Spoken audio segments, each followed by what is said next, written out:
Good morning! So, ayan, nagpe-prepare na po tayo papunta sa school ng ating anak. So, ang ginagawa ko, pinapahatid ko lang siya sa school. Tapos, during lunch, pupunta na ako doon para pakainin siya. Kasi, yung bata, hindi kakain yun ng kanin. Hindi siguro lahat ng bata, pero yung sa akin at marami pong bata doon sa school na ganyan. Kahit grade 2 na, kahit grade 3 na. Yung mga nanay po, no, tinatry nila na hindi puntahan yung bata, hindi kumakain.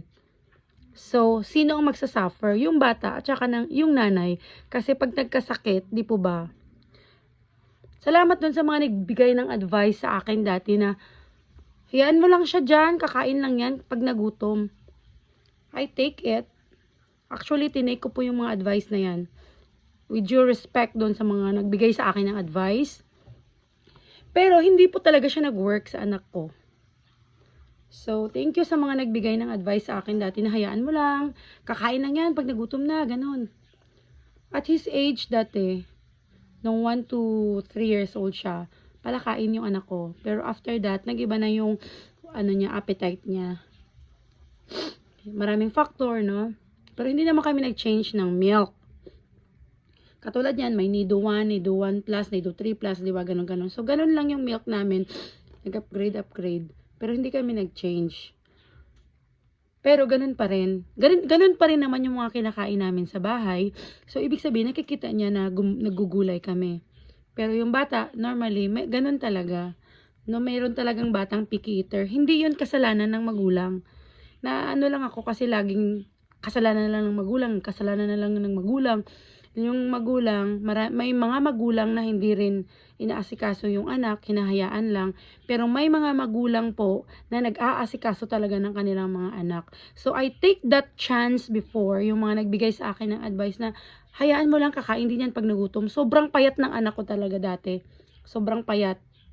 So, I'm sorry, I have to stop that advice kasi hindi ho siya nag-work sa anak ko. Nairita lang din ako sa mga advice na yan. Sorry, pero it didn't work in my son, 'di ba? So kailangan bilang nanay maghanap ka rin ng paraan paano ma-sustain yung health ng anak mo. So 'yun, pinupuntahan ko yung anak ko sa school at kailangan talaga bilang isang magulang, kung hindi man ikaw yung makakapunta, see to it na may gagawin ka para din ma-sustain yung health ng anak mo, 'di ba? So ako naman yung food ng anak ko, talagang ina-alternate ko 'yan. Dapat yung hotdog once a week lang. 'Di ba? At least alam niya, kilala niyo yung hotdog. So once a week lang 'yun. Lahat ng preservatives once a week lang. Hindi pwedeng mag-noodles ngayon, noodles na naman sa sunod na araw, hindi pwedeng ganoon. Yung hotdog, lagi na lang may hotdog, hindi pwedeng ganoon. So once a week lang. Nakuha ko rin 'yan sa mga napapanood natin kasi nag-research din tayo kung ano yung mga dapat ipakain sa mga anak natin. So yun nga, hindi naman talaga dapat na laging may mga preservatives kahit sa mga juice, no? So, mga yogurt drink, sa akin, okay lang yan. Pero sa inyo, hindi ko alam. No, I'm just sharing. Kasi, talagang, ang laki nag-gain talaga ng kilo yung anak ko. Dati, talagang makikita mong payat na payat niya. Lalo na last year. So, this year, napaka malaki yung inagdag dun sa weight niya. So, na 8 years old siya. So, makikita mo talagang 8 years old na siya. So, yun lang. Kailangan may gulay, may sabaw, ganun. At kailangan talagang, i-monitor natin yung kinakain ng mga anak natin. Para we make sure na healthy sila, yung mga vitamins, yung mga ganun. So, yan yung mga physical tips na sinishare ko lang kung paano natin, 'di ba?